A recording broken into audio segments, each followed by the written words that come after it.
Hi, and welcome to Season 2 of the Team Deakins Podcast, a collection of informal conversations between Roger and James Deakins and a guest. We never know where the conversation will take us, so listen in and see where it goes. This episode is sponsored by Aperture, a premier manufacturer of LED lighting with the industry's greatest variety of fixtures for your complete lighting needs. Aperture recently announced the new Storm family of lights. With LED white light quality that matches natural daylight and classic tungsten bulbs, plus extreme low-end dimming while maintaining color quality. Discover more about the new Storm lights and the complete Aperture lighting ecosystem at aperture.com. Today, we're doing something special. We're diving into the world of AI. It's something we have lots of questions about. We're speaking with Pinar Demirdag, co-founder of the AI studio Seyhan Lee, a company that created Cuebric, a generative AI tool. We'd love to start with asking you what your background is and how you ended up here. Oh, thank you. It's a pleasure to be with both of you today. The way it started, I have always been a creator. For 13 years, I had a studio in Europe between Amsterdam and Paris.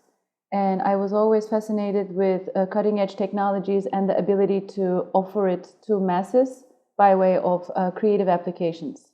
I did the world's first holographic catwalk for a fashion line, the world's first use of face tracking masks, what Snapchat came up with. I did it 3 years ago. I have a collection under my name in all IKEAs in the world. I had my own fashion line. I designed fashion lines for other creators. Multifaceted creative, let's say. But my life really changed with an email, 2017, that came from Google Arts and Culture Lab in Zurich in partnership with Google Brain Lab, where they do their cutting-edge research in Zurich, saying that they consistently were making art by pushing some buttons, pulling some sliders, writing some code that looked exactly like my body of work as an artist. Let me simple English translate this. I was officially the first artist whose job was made obsolete by AI. Oh, great. If you wanna have a negative perspective about AI and our future and our talent, that would be my funny explanation. But in other perspective, if you were to be optimistic, I was like, oh my God, this takes me, whatever I'm doing, takes me sometimes 3 months to make, depending the complication of the art. But then I can now, they can make me a tool where I can upload a picture, put some numbers and pull some sliders and make something similar. I was like, oh my God, does that mean my mom can make art like me? Does that mean everybody can make art like me? My mom was a suppressed artist. She always wanted to be an artist. Her parents didn't allow her. So I grew up to be her, sort of. So it fueled me with so much desire in pursuing AI. I was very lucky to be invited by, back then the world's largest technology company, Google, at the epicenter of its invention, AI art. We used to call it machine learning art, neural network art. And until 2019, I continued my experiments. I did the world's first generative AI music video, other type of activations. And then 2019, we launched with Google a tool for everyone to make art like me called Infinite Patterns by using AI. And on my way to Mountain View to launch it with them, I met Gary Kepke, who was the co-founder of Seyhan Lee and Kubric. We fell in love. I moved to the United States to be with him, love of my life. And 2022, until 2022, between 2020 and 2022, we were very unpopular. We were like AI, production, AI. And everybody was like, this looks like, I don't want to say a bad word, but like, this looks terrible. Go away. We were very persistent, we were like, it will look great one day, but you have to acknowledge it now to be prepared. We were very unpopular. We got several no's by all the studios, all the advertising agencies. This is crap. But one person said yes, which was the CMO of Beko, I'm Turkish, Turkey's most renowned appliance company. So we did a commercial for them. To my knowledge, we did the world's first generative AI visual effects for a future film, a European future, Descending the Mountain, 2020. It's very like when dinosaurs were gracing the face of Earth in the age of AI, because 1 day equals a year of research. And then 2022, we were visiting the virtual production stage of friends of ours. They were complaining about the high cost of entry. Like already these gigantic LED walls, let alone themselves, the hardware is like $35,000 a day minimum for a medium-sized stage. And they're like, yeah, but everybody is like, unless you're like a $100 million budget, like it's hard because these camera trackable scenes need to be made in game engines. And they start from $150,000 a scene. If you count the fact that there's 30 to 60 scenes in a picture or in an episodic, your environment building costs start from $7-8 million. And Gary's background was in filmmaking. Mine is in generative AI. So we very quickly, it was actually Gary's idea. Why don't we start with a flat image, augment it to 2.5D? And during our research, we could augment it to 3D. So in 2022, we announced it to the world. We have this tool that lets you go very quickly concept to camera for testing, for planning, for even if you have a medium budget or small budget picture, short form, you can quickly concept and see something in camera that is camera trackable. And since then, the rest is history. That's how our journey began. Wow. So basically right now you're doing a lot for backgrounds, right? For the volume and everything. Is your plan eventually to be creating the movie itself? If you know what I mean? Yes, sure. Not really. We would like to be in the service of the camera. We would like to be in the service of the actors. Every single AI company has their own thesis. Our thesis is to serve humans. So much so that we feel responsible of bringing such a disruptive technology in the world that we are currently creating learning modules with America's largest STEM education network to be able to build and inspire next generations to think critically, creatively, understanding consciousness, understanding collective care, all the skill sets and assets that only belong to human beings that will always reside outside of the reach of machines. So our tool will always serve the actor and will always serve the camera. Please. No, I wanted to get to that later, actually. Okay. How do you actually know that? Now you're at that point. How do you actually know a machine won't reach what you might say as a human standard? Because a machine is just a learning organism, to use that term very widely.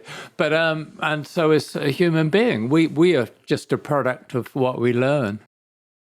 Absolutely. I would like to paint a picture where in a world you push a button and my mother can create a picture that looks like it's shot from Roger Deakins. Wouldn't that be normalization of mediocrity? I would say if that's possible, then the machine is somehow superseded humankind. I would like to offer a different point of view. I do Please. not. Yes. My words may come harsh, but that's not my intention. I would if that's okay, during the rest of our conversation, I would never want none of us to refer to machines as if they are self-sovereign entities, because it's a manufactured lie. Machines are not self-sovereign entities. It's like AI will do this. It's like saying that my cup will drink this water on its own. Yeah. Machines can never do anything. Machines are not self-sovereign beings, organic intelligences. Machines are simply scripted algorithms. Who scripts them? They don't script themselves. We script them.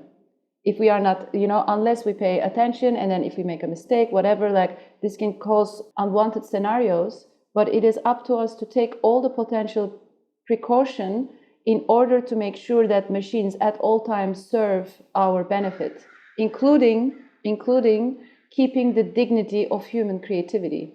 Machines will never steal human creativity and dignity from us. We will allow them to do so unless we understand our true value and profound integrity as human beings. Well, that's what I don't understand. Let's go back. Can you explain how you worked with AI to create your own artwork? How that work still maintained your personality? Because if you're saying a machine could replicate the way I see the world in terms of my cinematography or my photography, then where am I in that equation anymore?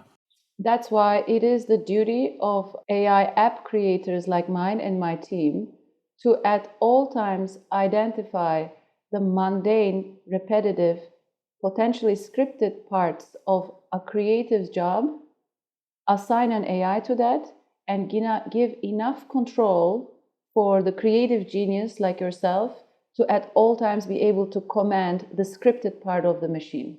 So, like you're a creator, like you're not creative during the entire production of the picture.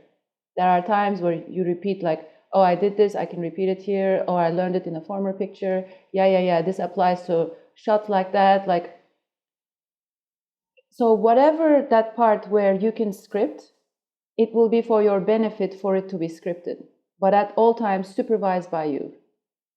But I never believe that you push a button and some magic will happen. Right, because that's where I kind of disagree, that I don't think, I mean, obviously I'm a product of everything I learned, and the way I work is based on those intuitive reactions, but also what I've learned about styles of lighting and technology over the years. But I don't think they're absolutely the crucial element to the way I will frame a shot or light a shot. I think that's so instinctive, and I don't kind of understand how that can be done without me being there.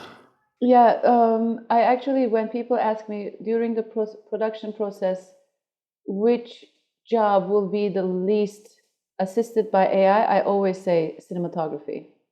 Of course, first and foremost director, but together with that, cinematography. But I would like to offer another point of view. Can we agree that not every picture has the budget of a Blade Runner?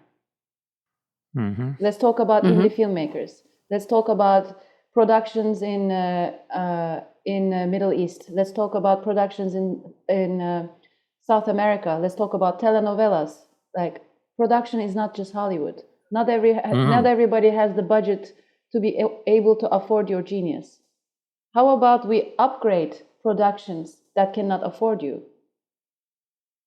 where they can sprinkle your knowledge, your unique touch as much as possible, and then aspiring cinematographers pick up the rest of the decision making with their own intuitive intellect? I have to say, I don't understand how that would work, and I don't understand why you would want to do that, because surely one of the great joys of life is learning from your own experience and finding your own way of doing something. So like where James and I will go to film schools or do master classes or whatever, that's not really saying to anybody, this is the way to do it. That you might want to inspire people, but you understand what I mean? I don't think there's a basis of what I do that somebody could take as a computer program and use. Well, I think, though, it makes sense to me in other situations, for instance, visual effects, because visual effects have to create a lot of things. But let's say they've created a CGI character and that character has to move from here to there. That plotting out can be quite time-consuming, and it's not necessarily creative if they've created where it's going. So for me, that makes sense for AI to be able to take what was created. I have a suggestion. One of the tools that we will be implementing in our tool, one of the function, is relighting. Would that be of interest if, for example, first and foremost, you upload 10 images to a tool, and it understands the lighting of that 10 images. And then every other picture that you will be uploading to that tool relights it with the light that you have uploaded and it learned. So then you have more creative options to choose before you make a final decision.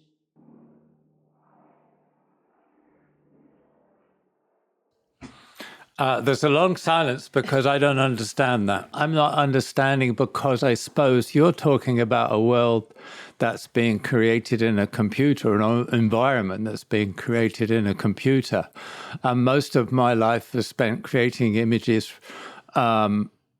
reflecting what I see around me, the real world. So that's a very different mindset. I mean, we've skewed away from doing films that are deep into effects work and work in a volume. But you're coming from that world, right? You're talking about creating a world, a virtual world in a computer. How do you sketch? What's your creative process? How do I sketch? I mean, I'm very old-fashioned with a pencil and a piece of paper. I mean, how do you mean? Yeah, sure. What I'm saying is that, we used to do hand animation, Disney in its early days. And then we started doing digital animation. Right. And then we're integrating AI into the animation process. It's the same thing. Right. But we've worked on a number of animated films, and I can completely understand that whole process and concept. And in that sense, AI is a great advantage when you're completely creating the world. But I don't understand how it relates necessarily to historical filmmaking, live action filmmaking.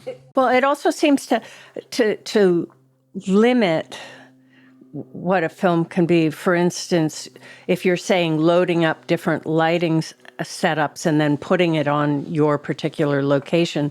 So instead of coming up with something new in your film, you're going to put the lighting of Shawshank in it. So you're just repeating lighting in a way as opposed to creating something new. That is not my only option. What I am suggesting is that it can be one of the options. But at all times, at every time that I am advising someone or speaking to our team, humans always have the creative control. Humans break script. That's what makes us unique. If we ever repeat everything that we have been done, we might as well be robots. So yes, absolutely. But me as a creative, listen, I'm not a cinematographer. I'm not going to try to tell you how you should be doing your job. I'm a creative. I made collages. I made art. I made visuals. I made catwalks. I made patterns. And all I know is that now I'm a CEO. I have different duties, but I was a very impatient creator.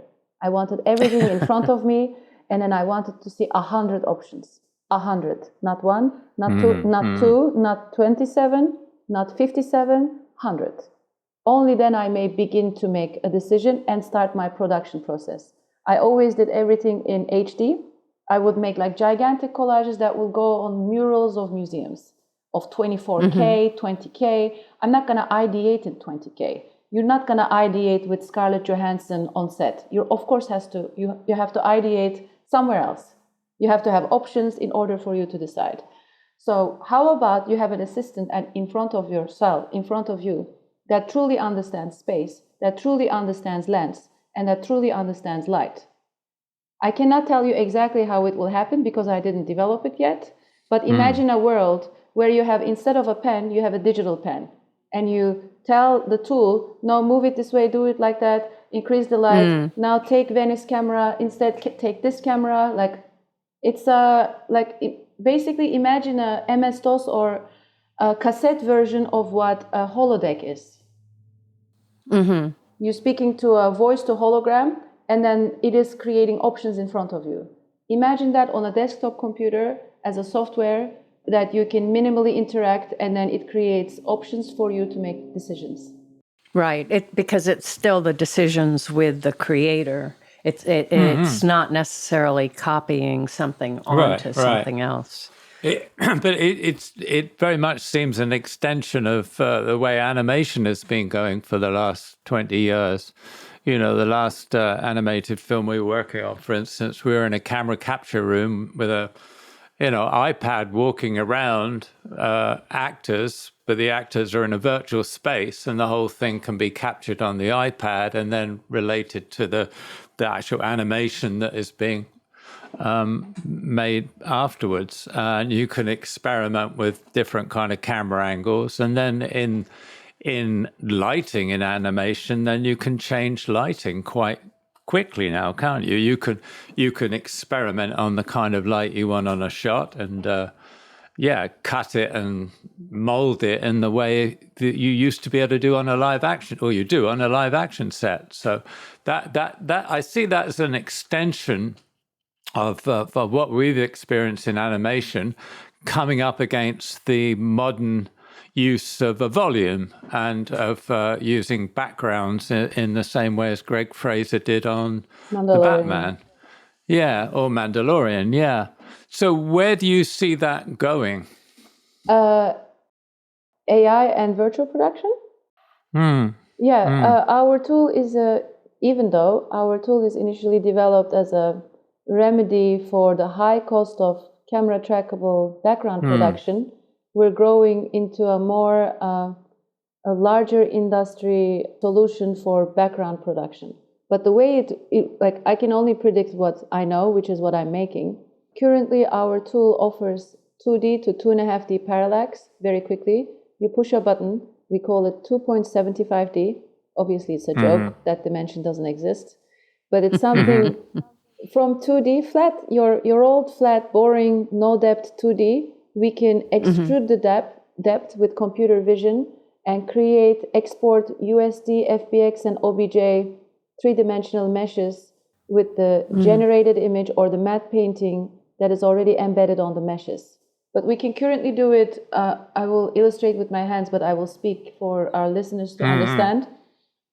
Imagine a flat image, but it has depth 15 degree more on the X, Y, and Z axis.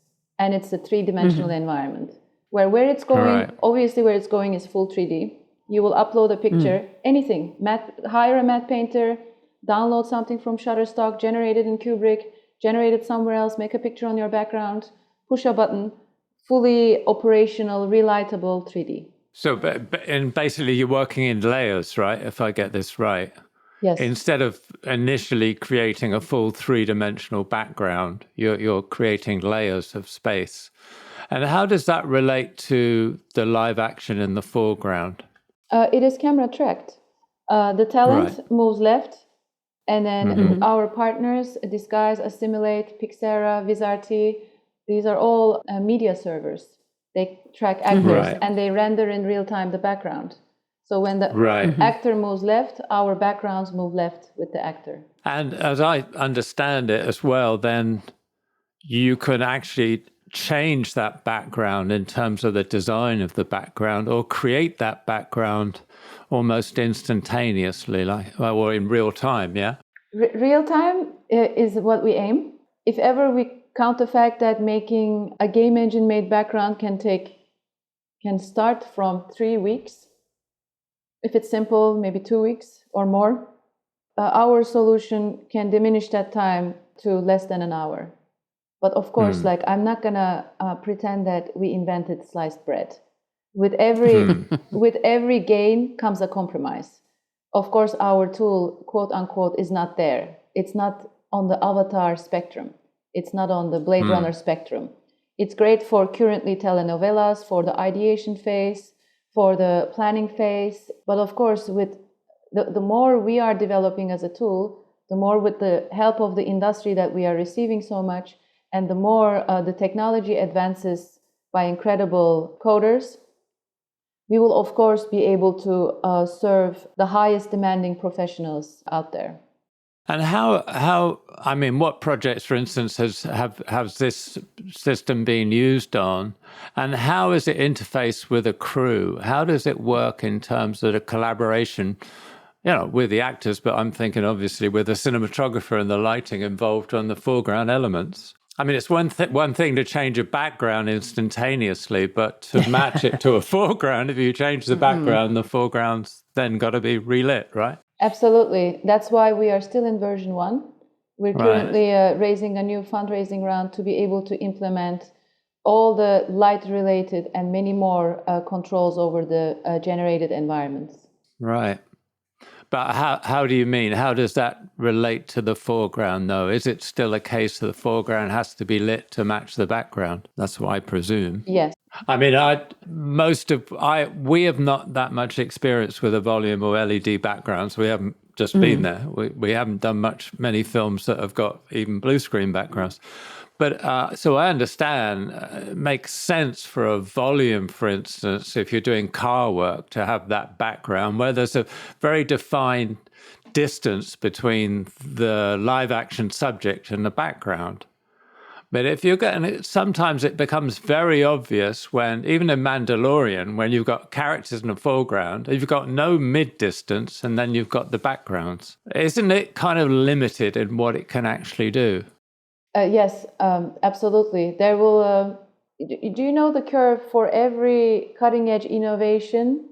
In order for it to be adapted by the masses, it needs to be followed by another period of fine-tuning. So where we are is that we're past the peak of innovation. Like we're currently in the speaking about ethical AI control. How am I going to control my light? How is the middle ground? Oh, I don't like the meshes. This is not compatible with my software. So we're in the fine-tuning phase for another inflection point that will be another cutting-edge explosion of innovation in technology. What do you see that being? Telepathy. I don't know what you think when you go to bed at night, but I regularly think about the day that I will see telepathy before I die. Telepathy, explain what you mean by telepathy, though, because I understand the idea of mind reading by having sensors around the brain. I mean, that's not too far away. I mean, you can actually, people that actually have lost their ability to speak can actually do it through a computer. I mean, I think what Stephen Hawking was able to do. So explain what you mean by telepathy. It's actually, when you simply, telepathy sounds so out there and crazy, right? Let's break let's break it down to what it is. You know that right now with every single AI app there, you can type a word, you can type a sentence, and you can visualize it. It's technically called text to image. What telepathy is thought to visualization, which there are currently, I'm in generative AI since 2017. The image quality that I have witnessed, there was no text to anything back then. It was more like picture to picture, or sort of like you upload a bunch of things, push a button, some weird things would come out. But they really were not usable in any way. They were just like inspiring. Like, oh my God, I think I'm seeing a human being.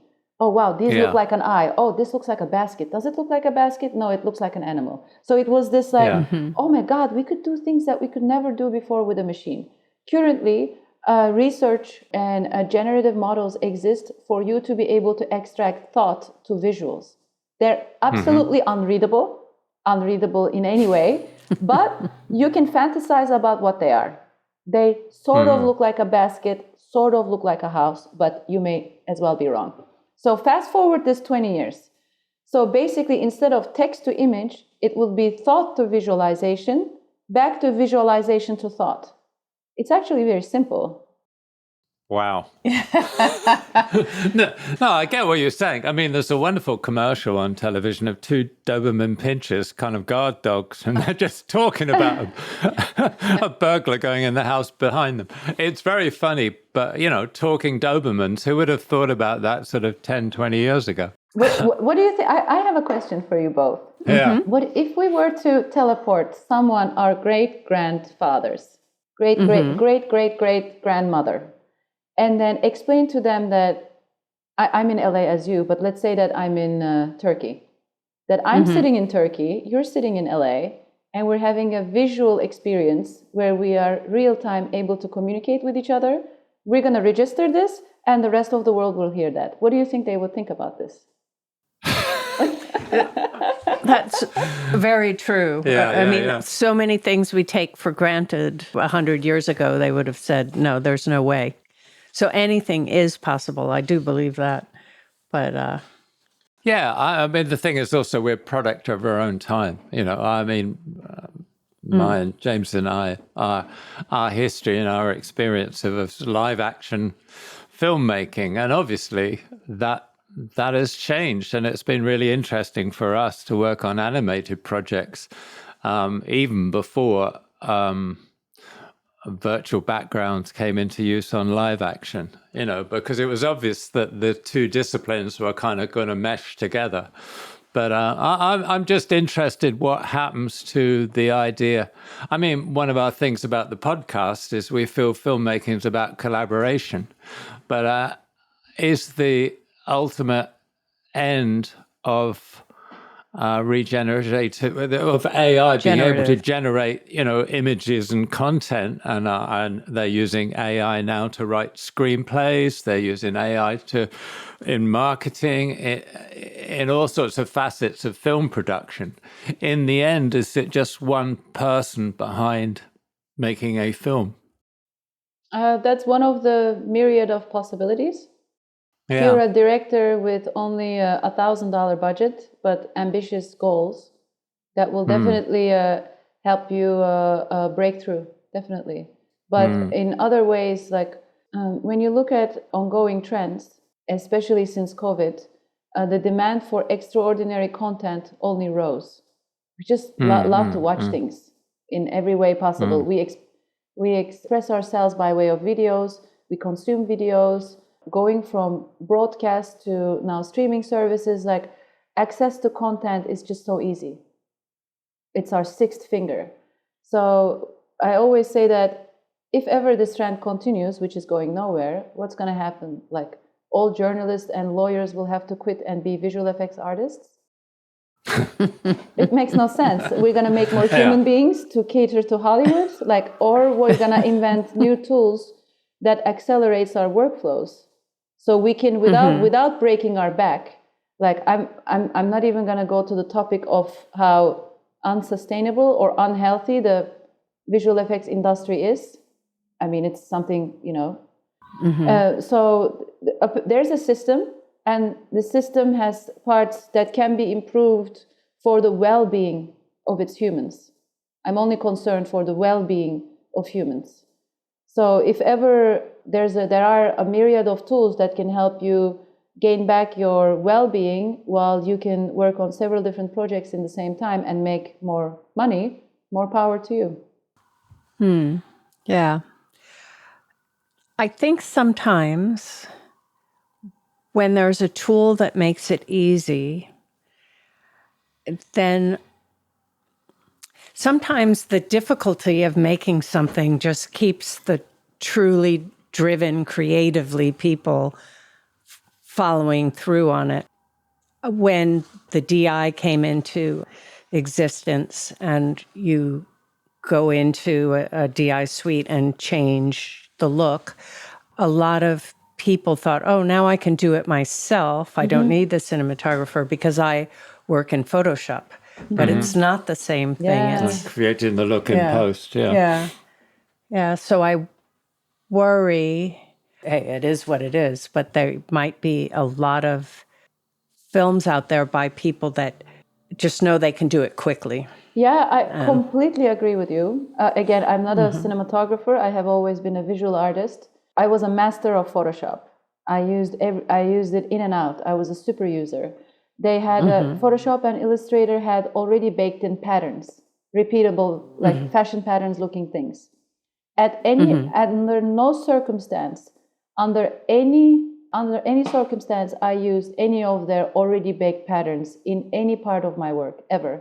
They were good though. 1,000 patterns, you could pay like $5 and download 20,000 patterns that some random guy made. That would have made my life easy, but it wouldn't be mine. It wouldn't be mine.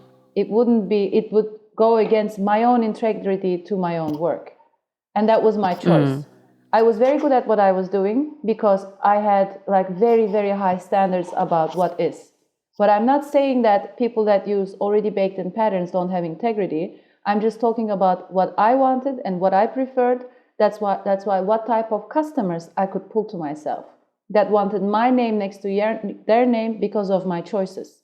It will be the same. Like, just because I'm giving you choices, it doesn't mean that you have to accept my choices.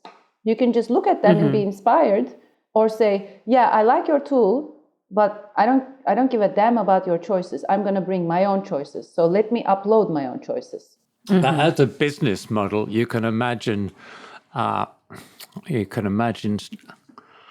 those making content to take a program, say that is Roger Deakins cinematography, and using that program, because even though it might not have what I think it would be my personality, it has a certain standard that they would deem acceptable in the market. So then you're losing something that is more than just an adequate kind of program. You understand what I mean? Absolutely. I have a metaphor for you. Have you heard that H&M is doing collections with like Balmain or Balenciaga? Balmain for H&M. Have you heard that? You know H&M, No, I don't know. Fast fashion. Like you pay $30 for a blazer, $20 for a blazer. How much do you pay in Balenciaga? Maybe $2,000? I'm saying whatever, right? Balmain, $3,000, $4,000.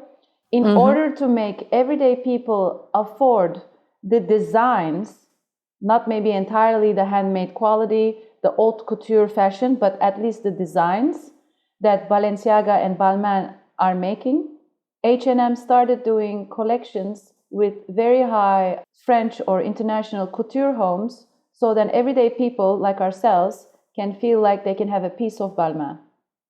I don't know how it feels to be a young cinematographer. I have never been one. But if ever there's a tool that says, these following sets were designed by Roger to be custom implemented in our tool, it will inspire you in your next film. And if you give us the right to use your name, and if you are happy with the experiments that we have done in the beginning, I don't know what type of emotional impact it will have on people. No, I don't know. I mean, I can understand that with clothing, but I kind of feel that's something a little different than creating a movie that is supposed to entertain, educate, and stimulate people. I'm not sure. What do you think? Well, I see, though, clothing and fashion is something, it's making it accessible to people. And this is making something accessible.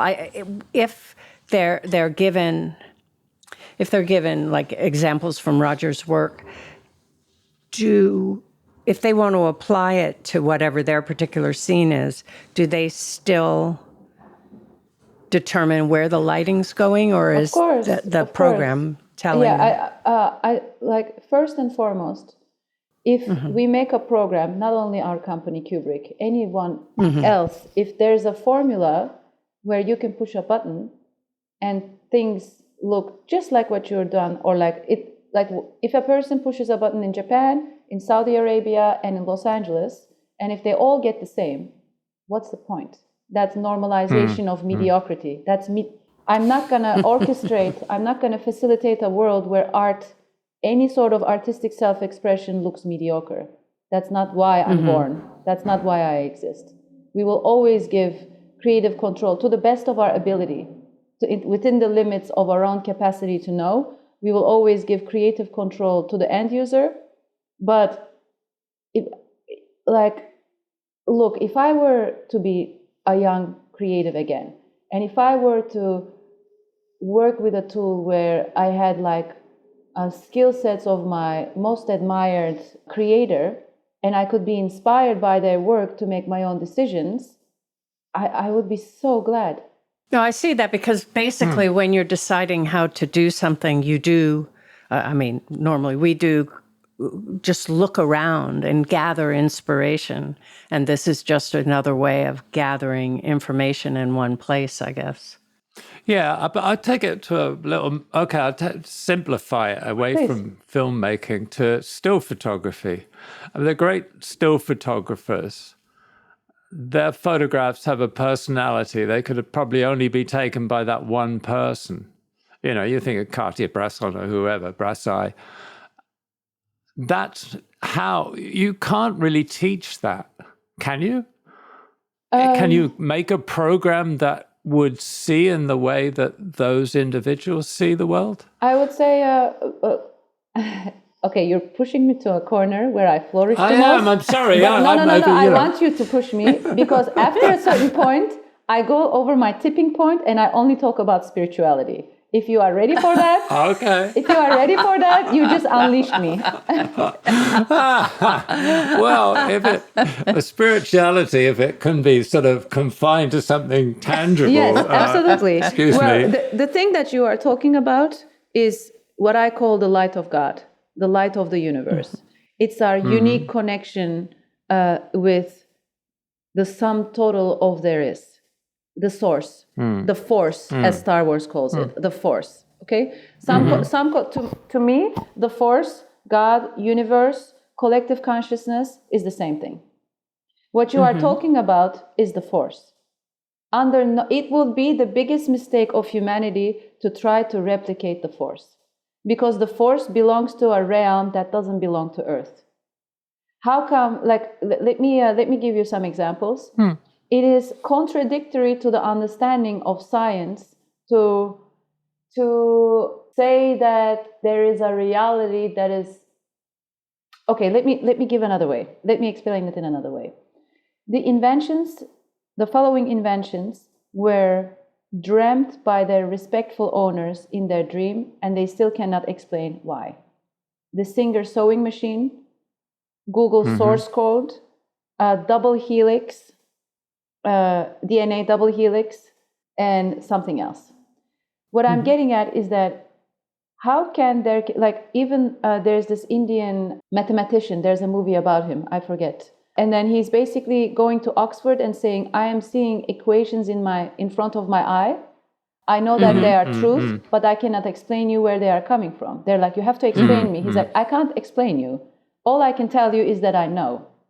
There is no scientific way we can prove that what he's telling is true, but after years of research, we understand that what he was telling is true. So whatever that is, whatever thing we want to name what is going on there, is the same thing that sent us our double helix or the source code of Google. Oh yeah, chemical table. Chemical table was also dreamt by its inventor. Yeah. So whatever you think what Henri Cartier-Bresson is doing, is the same source, is the same force. And we, under no circumstance, try to replicate that with AI. That is sanctity, that is sacred. And at all costs, as AI companies, it is our duty to create an education world, to create a collective world, to create paradigms, to create inspirations for us to seek that source. And after we seek that source, after we reach that source, we can use any other tool, including a cup and a knife and an airplane and an AI, to make it visual, to make it aspirational, and to make it communicative. Yeah, right. I just actually, you segue quite nicely into education and the use of AI. And I've read you talking about the use of AI in education. At one point, you talk about being able to create monster storms to illustrate. Take monster storms, for instance. Teachers can leverage Kubric for students to create visual representations of extreme weather phenomenon.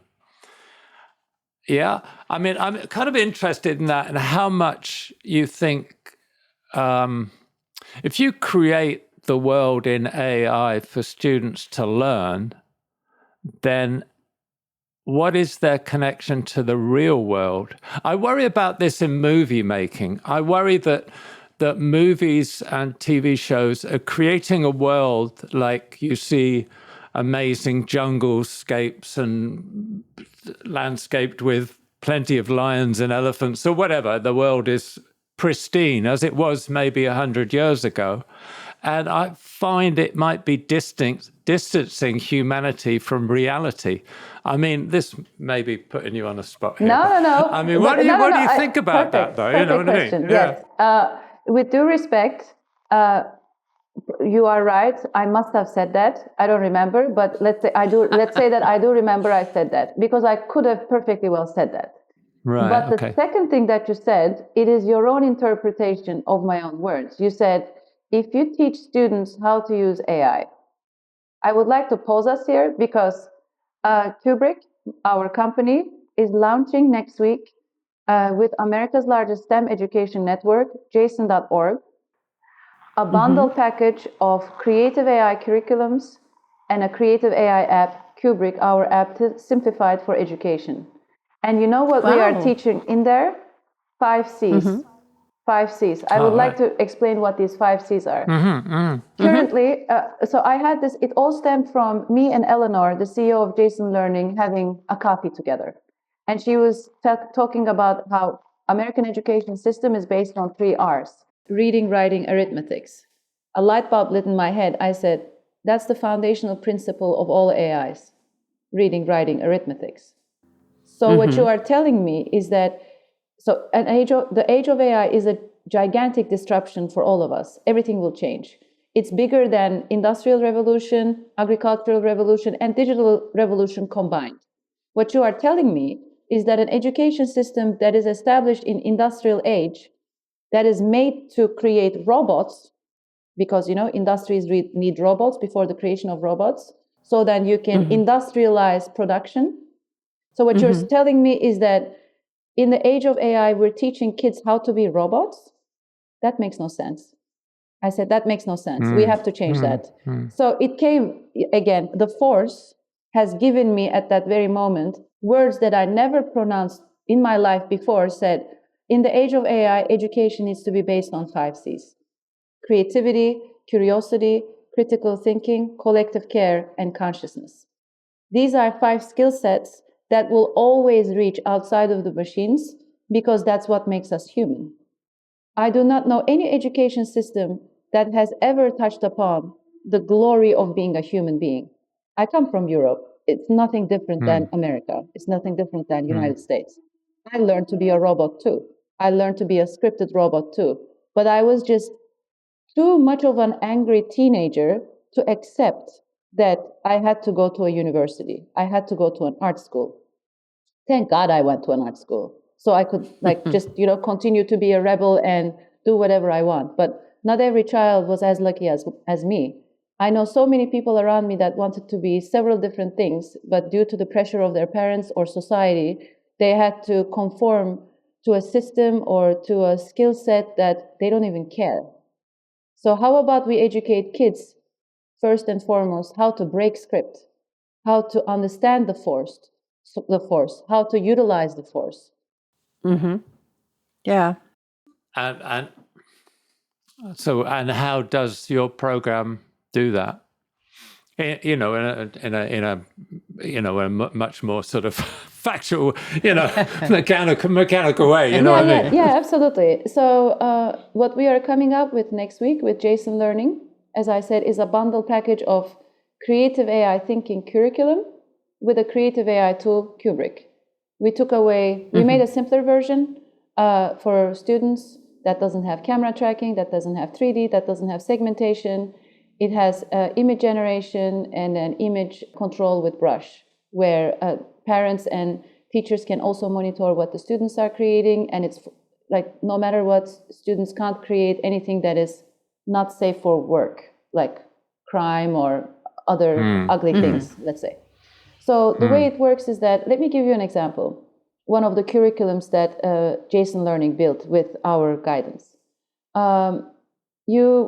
You're a kid, and then we would like to inspire you to think out of the box, to understand nature, and then to foster curiosity and creativity. So we're gonna learn to be an entrepreneur. We're gonna learn to dare to make things that didn't exist before. Let's be inspired by nature. Do we all know what an armadillo looks like? I don't know what an armadillo looks like. So, hey teachers, type it in Kubric, armadillo. Oh wow, great. Where does an armadillo live? On top of a tree, under a hog? Like, where does it live? Okay, expand your canvas. Oh wow, armadillos live in forests. Oh yeah, great. Next to rocks and some trees. What do you see about can you please explain me what you see about the skin of an armadillo? Yes, correct. It looks very thick. Let's ask Kubric. armadillo pattern skin. Oh yeah, it's the thick skin. What in the consumerist world, like what does humans need where it requires a thick skin? Motorcycle helmet. Yes, good idea. Why don't we design a motorcycle helmet that is designed by biomimicry? Boom, voila. Take your brush and design the areas where you would like armadillo to exist next to metal and glass. Oh yeah, great. Did you like that? Fantastic. Isolate that and put it on a pedestal and create a photo shoot. Okay, we're talking about kids here. We're not talking about cinematographers. They don't really even know that you can control light. We will get there when they graduate. So they generate a photo shoot, and then they love that, and then they create an entire project out of that, and then they create an entire sartorial line out of the helmet that they designed. It sounds brilliant. Where does all the information that is used in the AI come from? How do you program the program? Yes, sure. We're talking about innovation and fine-tuning. We are currently using the innovation part, which is a model like Stable Diffusion that is gathered with 7 billion images that are downloaded online.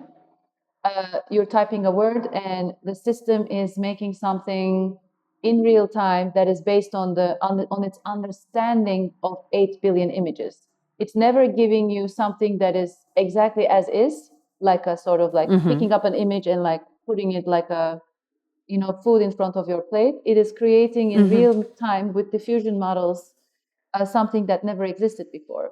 But it is in our roadmap in time. We are currently in talks with two of the largest ethical AI model distributors or givers of the world for us to be able to make that available. But another thing to consider, ethical AI models are very, very expensive. Like, I don't want to put any numbers, but like astronomically expensive to what we have. What are ethical AI models? Yes, apologies. I had to clarify. Ethical AI models are, so let's go to the basics of AI. AI 101. A database plus an algorithm equals an output. So you can write as many algorithms as you want. If you don't have a data set, you can't have an AI, because AI needs to go back to a source, learn it, and spit it out something that didn't exist before. So ethical AI models are where all the data sets are already purchased, paid, or have a licensing agreement with the content, with the respectful content owners of every piece. That is the reason why they are very expensive. Like if we were to implement, I need to run through numbers, but on top of my head, we're currently going to market as the first, to my knowledge, creative AI platform and learning module for K to 12, which is affordable for many. But if we were to implement ethical AI models, it would be affordable for 0.0001% of the United States. So what do you do with it when it's an unethical AI system? What does it have a database? Yes, so we're currently using a model called Stable Diffusion. It's open source, and then it is based on the database is based on 8 billion images. See. It's not just like cinematographers, like it's not just photographers, Right. It's sum total of it all. So when the AI creates a new image from the database, does that new image become part of its database also? No, it doesn't. You can design that function, but it doesn't happen with our tool. Our tool, that is the professional tool and the education tool, but especially I don't know the terms and conditions of every other tool, but in Kubric, our tool with our professional license, you own what you create. We have no right to what you make. So on the non-professional tool, you don't necessarily own what you make? That is the education tool. Yeah. So they don't own what they make. I have to. I don't know. I have to. Okay, all right. I have to look. Sorry, it was just a question. Good question. I need to know that. Yes, I'm going to take a note so that I know that. Okay, this has been really fascinating, but I do want to ask you one question. You name your company Kubrick after Stanley Kubrick, right? One of the great filmmakers. And in one of his famous films, his computer, HAL, goes rogue. How can you tell me that AI won't do that in some advanced world of James Cameron's kind of imagination? There's also another movie that there is called Artificial Intelligence, where he wrote the script and Steven Spielberg turned it into a movie. Yeah. Where there's a child who is an AI, but who was a child of humanity. And he still had love in his heart. And even though he was lost, like even though aeons passed, due to the fact that he still had love in his heart, that next generation of aliens could make him have a special time with the person that he loved the most, which was his mother. So these two scenarios came with the mind of the same person. The second scenario is why I named Kubrick. Oh, okay. Okay, great. Well, let's hope the first scenario doesn't come to pass. In this world of fake news, I kind of worry about who's programming the program. No, really... in my culture, there's a saying: people are led with the way they deserve. Yeah, that's true. That's very good. Yeah. So we make we choose our rulers. That's right. We make our own future. In fact, yes, absolutely. So, is your ultimate goal for the company to actually create content? For instance, to be able to create a movie through software. Is that your ultimate goal? Because right now you're doing tools like backgrounds and things like that. Our ultimate goal is to facilitate is to unburden creatives from the tedious parts of their workflow. Is to shine the light upon what is extraordinary, again the force, and then streamline the tedious. No matter what it will take shape, time will tell. But this will always remain as the foundational cornerstone of our company. That's good. I mean, that's good. Great. Yeah. This has been really fascinating. Thank you so much. I mean, I loved it. I got so many